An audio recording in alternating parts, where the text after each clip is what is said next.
Happy Monday, everybody. My name's Larry Jacobs.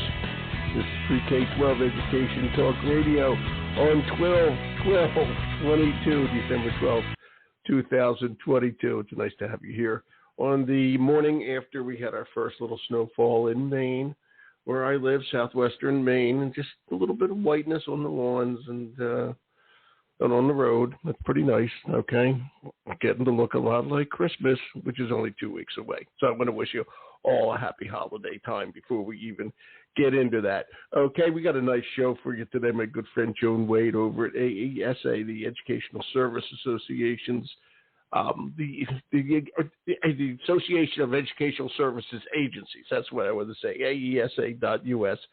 Joan Wade, Dr. Wade is here with Dr. Dan Schnoes. And Dan, I hope I am pronouncing your last name right, okay, correctly. Dan's the Executive Director of Ed Service Unit Number 3 near Omaha, Nebraska, okay, and is on the Executive Committee for as the president, by the way, of Nebraska's ESU Coordinating Council, and he's a member of AESA's Executive Council. And we're going to be talking today. This is really cool. He's in Nebraska. They're paying student-teacher stipends at some districts, okay, in Nebraska. I don't know if it's all of them, but certainly some of them, paying student teachers, which I'll tell you my personal story on that when we start the show. So we're going to talk about how that's working with Dan and get his insights on that. It's always a pleasure to have Joan here, who is one of my favorite guests, a longtime friend of what we do here at our American Consortium for Equity and Education here on Education Talk Radio. We're going to archive the show over at ace-ed.org, ace-ed.org,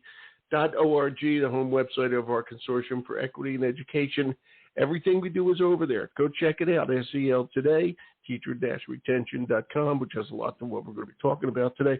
All of our podcasts are over there. And, of course, our magazine, Equity and Access, which is our online journal, of which we are quite proud, all at ace-ed.org.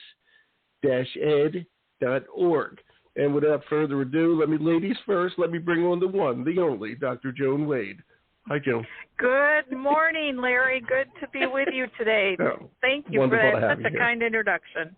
Well, I could. If you were here, I'd give you a big hug and welcome you to the room. Okay? I would love that. Yeah, you're just one of the special people out there. Go ahead. I have to tell you, Dan, Larry, I'm really excited about having Dr. Schnoes with us today. You did pronounce it correctly when I introduced him at the AESA conference a couple of weeks ago in Atlanta. I did not say it correctly. So I've learned how to say it phonetically correct. So I am excited about this program because Dr. Schnoes is one of the leaders of finding a way of filling the teacher pipeline. And as you know, and all your listeners know, we have a real critical shortage in our country for educators. And Dan's got some interesting ways that they're getting people into the pipeline and then keeping them in the schools after they're done with their student teaching experience. As a matter of fact, it's such a novel idea that he's really gotten the attention of the United States Department of Ed. They've been in to look at the program. So I'll let Dan tell you all about that, though. Well, thank you, John. That was a great introduction. Before I get to Dan, how was your conference in Atlanta? We had a terrific conference in Atlanta. Our numbers are back up to what they were prior to the pandemic, so very happy about that. We changed our schedule, and that's always a little nerve-wracking when you're a national association to mess with a traditional schedule, but we changed it, and overwhelmingly people really liked it. We were fortunate to have Dr. Cindy Martin, Deputy Secretary of the Department of Ed, with us. So that was exciting. All in all, it was a really great week and a lot of great educational service agencies telling about their programs and services. That's one of the things our members always say. They love learning from each other, what kind of things are happening across the country. So it was terrific. Yeah, it's like the kids with the pandemic, they need socialization. At all the associations, yours included, you need socialization and talk to the people who are doing the same job you're doing. So it's great that the conferences are getting back to normal, and I hope everybody was okay. There's a little bit of COVID going around all over the place. I hope everybody was fine with that. and it's great to hear that it was so successful. I'm thrilled for you. Okay, so that's great, Joan. Okay, and by the way, I'll say what I always say: educational service agencies, no matter what they're called, they're those regional units. Okay, are the hidden gem of education, and a lot of people don't recognize how important they are, and they just do a great job across the board. So on that introduction, good morning, Dan Schnoes, Dr. Dan. I'm Larry Jacobs. Nice to meet you, Dan. Good morning, Larry. Good morning, Joan. Happy Monday to you. Thank you, my friend. Same to you in the great state of Nebraska, where some of the nicest people in the universe live. I got to tell you that in case you didn't know that. Okay? Always enjoy talking to Nebraskans, okay? Just good folks. You good folks, Dan? Hey, you know what? I get the pleasure of working with 18 school districts in the Omaha Metro area, and there's nothing better than working with educators. There you go, my friend. You know, I'm going to tell you this story before we started. You know, my wife, and she went into a second career. She wanted to become a reading teacher. In fact, she did get a degree, master's degree in reading education. And she was going to work for a school district.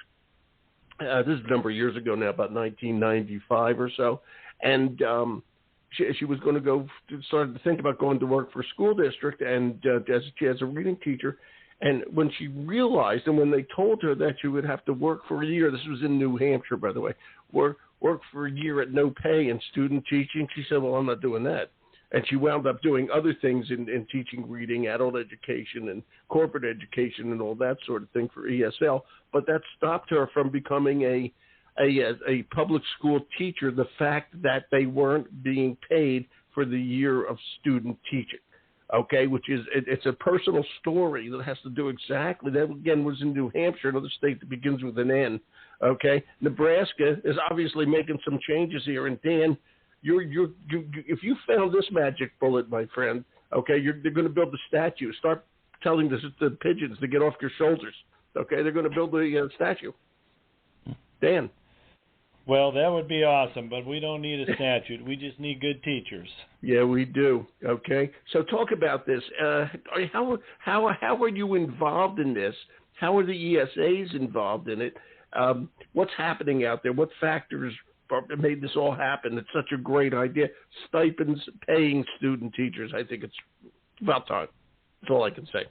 Dan, tell us about it. Great question. I think it started because there's a number of businesses now. In fact, all of them are getting very, very competitive, and you're seeing that all across the country. And education is competing now for young people to join their workforce. Right. And what you're seeing is, kids can go to a 2-year college now, get their tuition paid for by a business, get paid for working part-time as they're taking classes, and then are being hired for higher than teacher wages of a first-year teacher going into the job force. I hate to break the news to you on this. I have to interrupt you. My niece just went through that, and she graduated UMass last year, University of Massachusetts, 22 years old, and she got a corporate job at $75,000 a year, corporate job, with a bachelor's degree, okay, doing recruiting for a biotech firm. Her father is an elementary school principal down in Massachusetts, my nephew, okay? And he told me that a teacher would have to work 7 years to be close to that pay that his daughter got walking out of school in corporate America. That's what we're fighting. Dan, you're absolutely right. And remember, those kids come out with, usually a lot less student debt as well, because what we do is in the past we've had our teachers go through 3 years of coursework, and then the fourth year is a lot of the student teaching experience. They're already carrying, 3.5, 4 years of college debt, and then we want them to go in and work in the workforce and not pay them, and then to join this field. And, quite frankly, our pay for teachers hasn't kept up with the rest of the world either. So with inflation nowadays, it just makes it tough on these young kids. Yeah, what's the starting? If I ask, I know it's probably different across the districts. What's the average starting salary for a new teacher in Nebraska? Anywhere ranging from about $37,000 to $45,000. Okay. Which isn't too bad. No, it's better than I thought. Okay. Because I read somewhere where Missouri is going to go back to $25,000 a year on average next year. Okay, wow. I read that somewhere. Yeah, no, where are they going to get people to work for $25,000 a year and go into college debt to do that? So I was glad to hear it's a minimum of 37, basically. Okay, that's great. Not that great, but you know what I mean. It's better than I thought. Mm-hmm. Thank you, Dan. Yeah, go ahead. So go ahead. You got all these challenges. Well, you know, a number of our larger school districts that we work with have been putting in educator academies in their school districts, and so they've been trying to work on building their own workforce within their school. And you know, kids now that are going through as a freshman, sophomore, junior in just high school can earn some college credits towards some of their generals if they want to become a teacher. And their senior year, what several of them are doing is having them work as almost like mini interns or mini student teachers, providing just extra help to some of their classmates, maybe some that are in the freshman, sophomore level, just trying to get them experience in the education workforce, and then to encourage them not only to go to school in either the Omaha Metro area or the region, and then return at some point in time to student teach and maybe take a teaching position. And this has been in place for several years with some of our districts, and I think the paying of the student teachers is just kind of a natural next step for several of them, and to say, you know what, we need to help these kids out because, as I said earlier, they're competing against other companies that are offering a lot more dollars at those kids. And that's the competition, and it's you know, Nebraska is not a big state population-wise, less than 2 million, and so workforce development is one of the state's key goals that they're working on. They want to keep the young, dynamic kids in the state of Nebraska, and education should be right up there with them. Absolutely excellent. You are dead on right. I have to say something about the Grow Your Own program, the Educator Academy, however you want to phrase that. One of the key things, you know, we have to look at students, if I may, as customers. Okay, and I hate to break it down like that, but we do, because we do want kids, especially kids of color, okay, and females and males, you know, to get into obviously females and males to get into education. All right, we want that to happen, but if they're not having a good time in school, if they don't enjoy school, if they're not learning, they're not going to come back to a place they didn't like. Okay, so we have to look at social emotional learning. We have to look at all the things that make a place a happy place.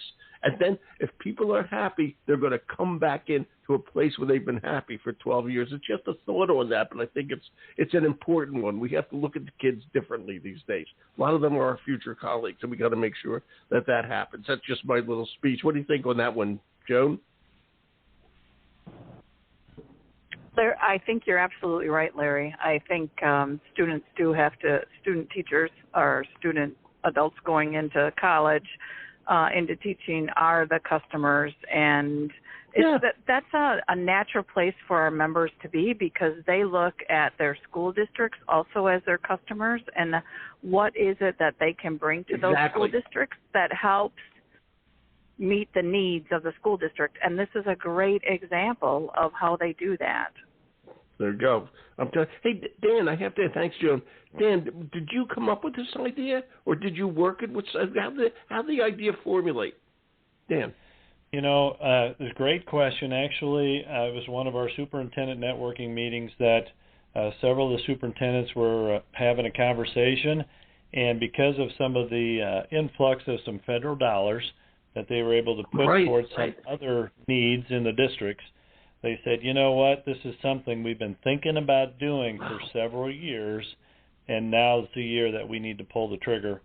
And, you know, part of that is coming from, you know, we have a lot of the baby boomers that are retiring. You know, the pandemic stress has put stress on people, and, you know, a lot of people left the workforce, not only education, but in many areas. And they just figured, you know, this is time for us to get in the game and really start recruiting.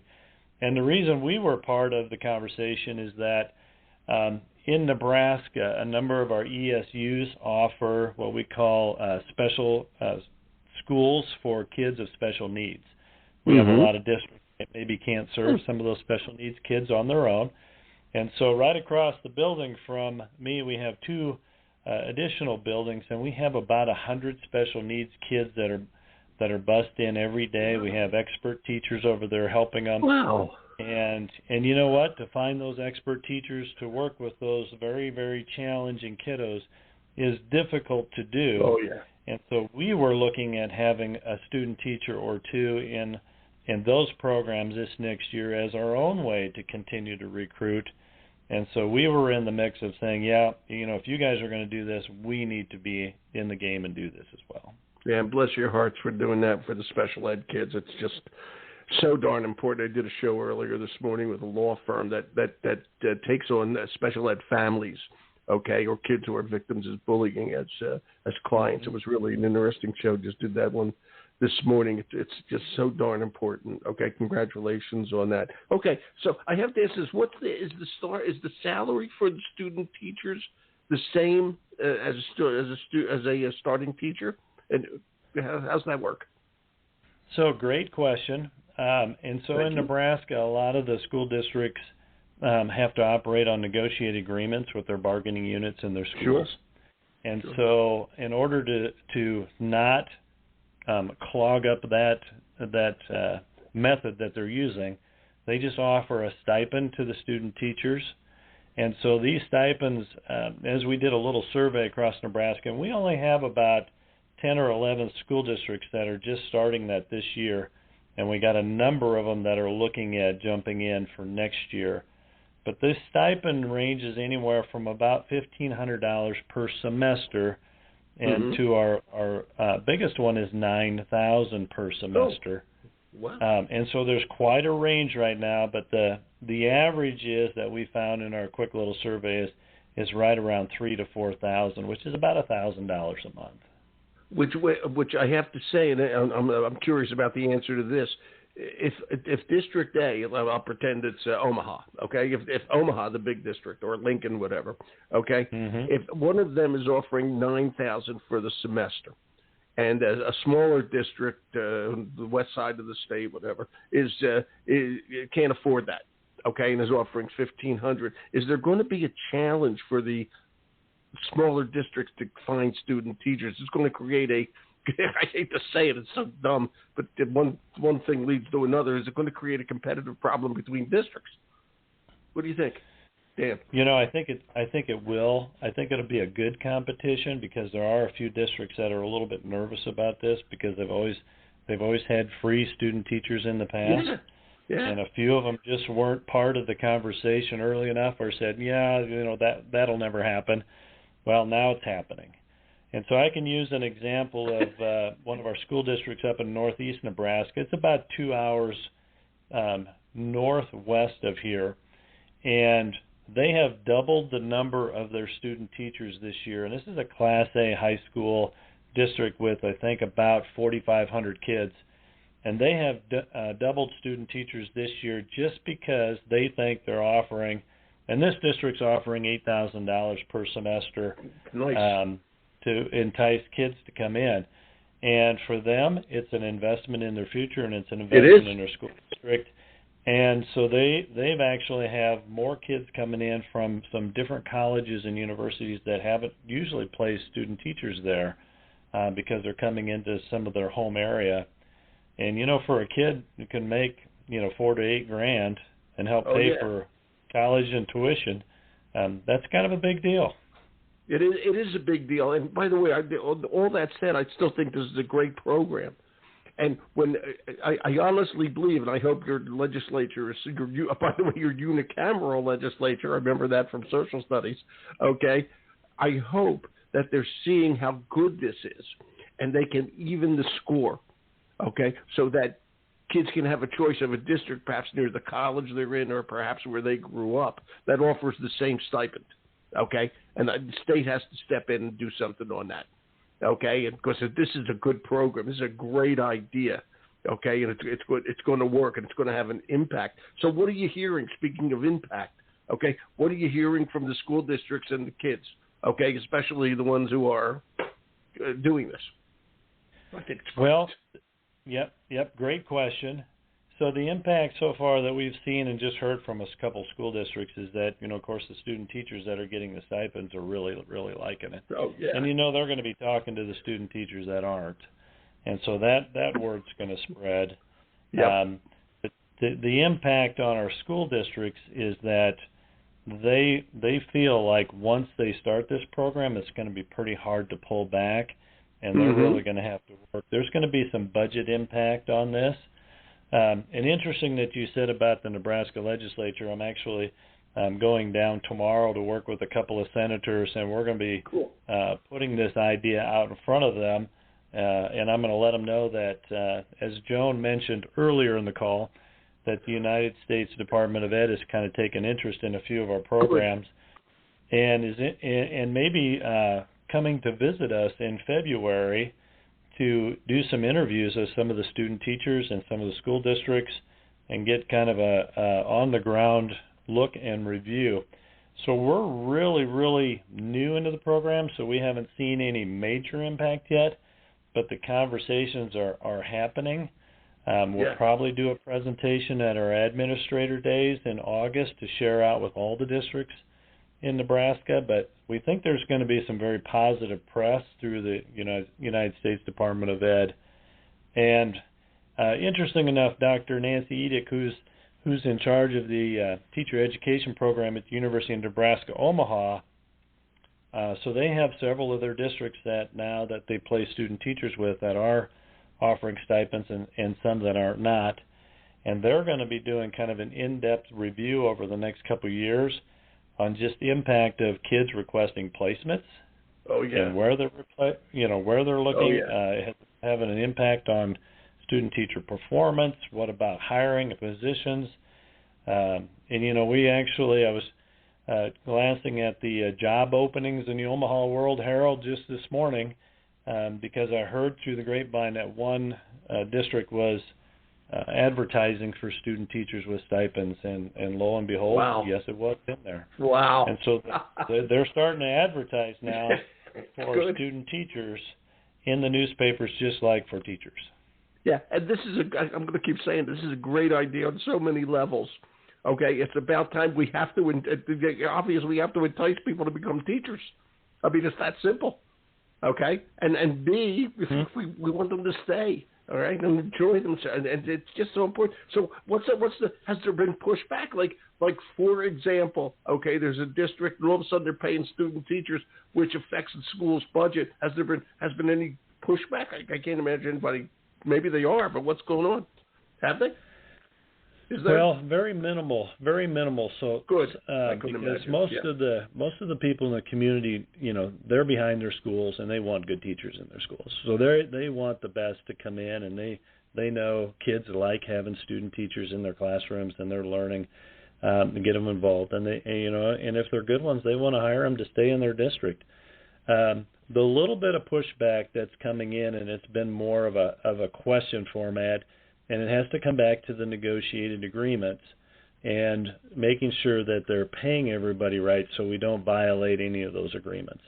Right. And that's where, as an ESU or an ESA in any other state, and Joan can jump in on this too, if we were able to get some funding for paying the stipends for student teachers and we ran those through our service agencies as stipends, then it would help circumvent or get around the negotiated agreement legal issues and still be able to provide good programs for these kids. And that's just one way that we work to help our districts, is if we can take on some of those challenges as a cooperative, then we can help them out.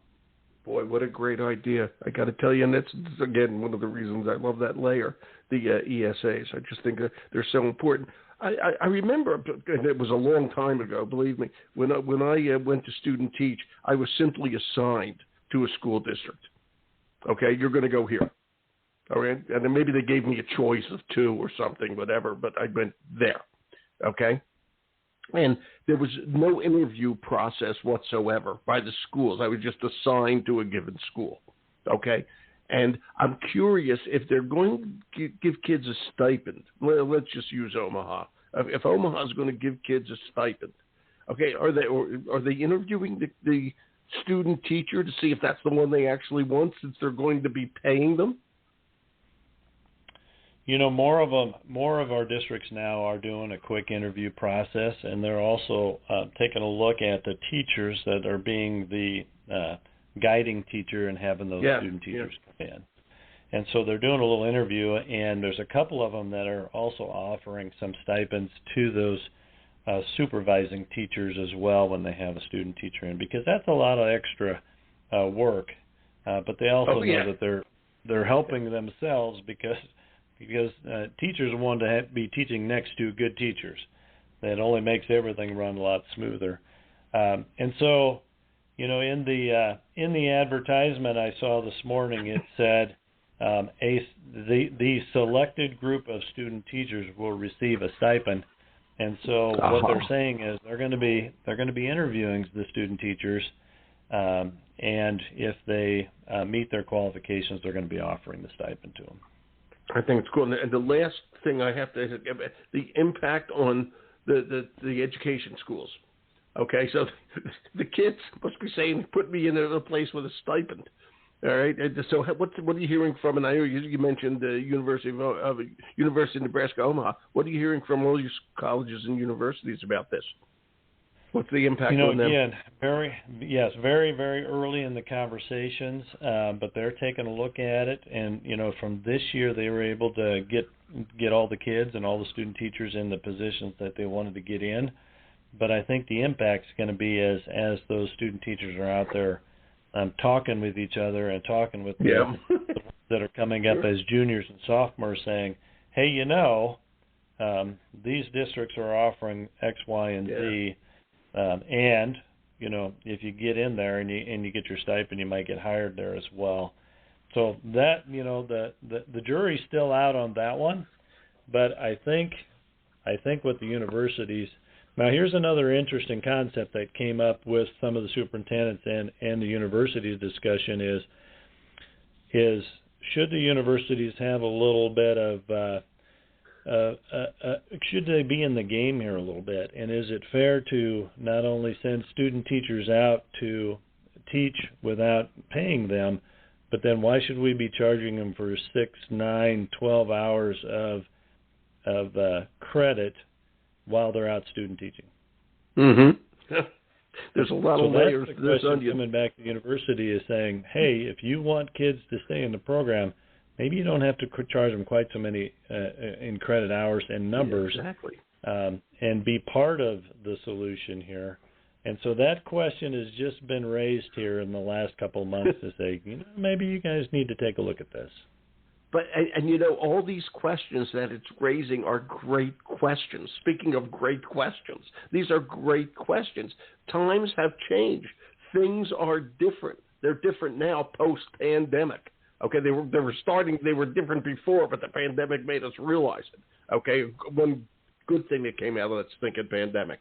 Okay, and you know, everybody has to ask these questions and set up a new system that works, because this will work. Okay, it will work far better than anything we're doing now, because we've taken the system for granted for too long. Okay, and it's time to be smart about it. And we're paying the price because not enough people are getting into education. We're paying the price. We're paying the price because not enough people of color are getting into education. Okay, because they didn't enjoy school when they were there. We got to make sure they enjoy it. Okay, they'll come back. Mm-hmm. Okay, this is great. That's all I can tell you. I think this is great. And I think if there's a shakeup, that's terrific. And by the way, I have to ask you, since I mentioned, Nebraska is the only unicameral legislature in the country, but it's a Senate. It's not a House of Representatives, right? Correct. Yep. We have 49 senators. Yeah, and I'll tell you something. That's the way it should be. Okay, in every state. As far as I'm concerned, Nebraska has always led the way on that. Okay, we don't need to play. We're junior federal government in every state. Okay, and we can do it with just I like a senator's point of view. Okay, so I'm loving Nebraska as I always did. Dan, thank you. This was really insightful. Good luck with all this. You grab these guys, make it work. I got to tell you, it's just great. What do you think, Joan? What's your thought? You know, Larry, the bottom line is education is an outstanding profession to go into, and specifically teaching. There is, I don't know, very few careers where you can go into and have such an impact on this country and the future of this country. So I am encouraged by what we've heard today from Dan. I'm encouraged by the program. I think we need to continue to feed the pipeline of educators throughout the country in whatever ways we can. I love these homegrown programs. So we will keep you posted on what happens in the future. It is great stuff. I'm not surprised, okay? As Bob Dylan, well, I said it first and he stole it from me, the times they are changing, okay? You know? So, that is true. Yeah, I can't believe I never got credit for that. Okay, so you know, it's terrific. Okay, so let me take right now. Happy holiday to both Dan and Joan. Happy holiday time. Same to you. Thank you, Larry. Thank you, thanks, Dan. Larry. Thanks a million. Happy holidays, right back to you. Thank you, my friend. Okay, you guys take care. This was wonderful, very insightful. Thank you, Joan. Thank you, Dan. You guys take care. Bye-bye. Yep. Thank you. You're welcome. Bye. Okay, everybody. So that's, whoops, what's going on? I'm trying to shut them off and my mouse isn't working. There we go. Okay. Not that I don't love them. It's just time to say goodbye. Okay? We're going to archive the show over at ace-ed.org, ace-ed.org, where everything we do is, okay, including all our podcasts.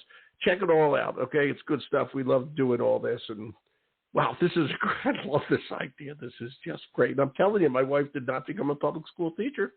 She became an educator, but not in schools, okay?